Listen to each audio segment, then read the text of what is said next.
ভিতরে প্রিমিস একা একা বসে আছে, চলো। আরে রাস্তায় একটু জ্যাম ছিল।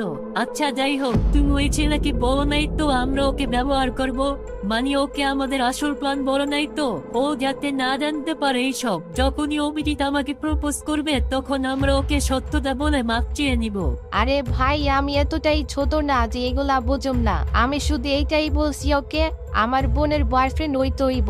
বেচারা এতটাই সৎ ছিল, আমাকে না করতে পারে নাই। যখন আমাদের কাজ শেষ হয়ে যাবে আমরা সব সত্য কথা বলে দিব। আচ্ছা, ও দেখতে কেমন? ঠিক আছে তো? মানে যতদিন অভিজিতের সাথে সব ঠিকঠাক না হচ্ছে ওই ছেলেকে তো আমাকে দেখতে হবে, তাই না? হ্যাঁ, দেখতে তো ঠিক আছে, কিন্তু একটু গরিব, এর জন্য ভালো লাগে না। তবে কাজ হয়ে যাবে, টেনশনের কোনো কারণ নাই।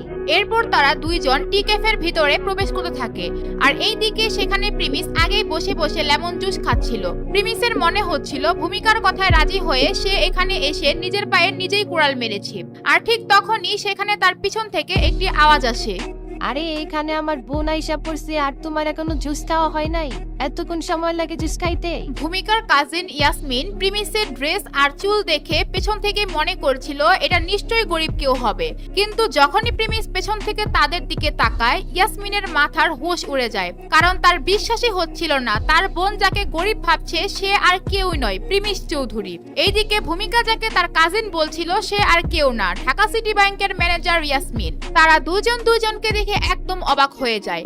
ইয়াসমিন প্রিমিসকে দেখেই চিনে ফেলছিল আসলে কে এই ছেলে। ও সব জানে। এই ছেলে কিছুদিন আগে তাদের ব্যাংক থেকে টাকা তুলতে গিয়ে বিশাল ঝামেলায় পড়েছিল। তার অ্যাকাউন্টে 500 কোটি টাকা সহ যত সম্পত্তি ছিল সে এগুলো প্রিমিস যাওয়ার পর চেক করেছিল। ইয়াসমিনের সামনে এখন এত বড়লোক একজন মানুষ বসে আছে, সে ভাবছে তার সাথে সে কেমন আচরণ করবে। এই তুমি কি দেখতেছো না আমার বোন এইখানে দাঁড়ায় রইছে? তুমি এখনো কি বুঝতে দিচ্ছ না? এটা শোনার পর ইয়াসমিন ভূমিকার দিকে তাকায় আর এরপর প্রিমিসের দিকে তাকিয়ে বলে, হ্যালো, কেমন আছেন আপনি? ভূমিকার মনে হচ্ছিল তার বোন প্রিমিসের সাথে ফ্রেন্ডলি হওয়ার চেষ্টা করছে, তাই এত সুন্দর ব্যবহার করছে। এরপর ভূমিকার এই বিষয়টি সহ্য হচ্ছিল না, তাই সে আবার বলে, এই তুমি এখনো তাকায় রইছো? আমার বোন আসছে, তুমি ওকে চেয়ারে বসার জন্য বলবা না? চেয়ারটা মুছে ওরে বসতে বলবা না?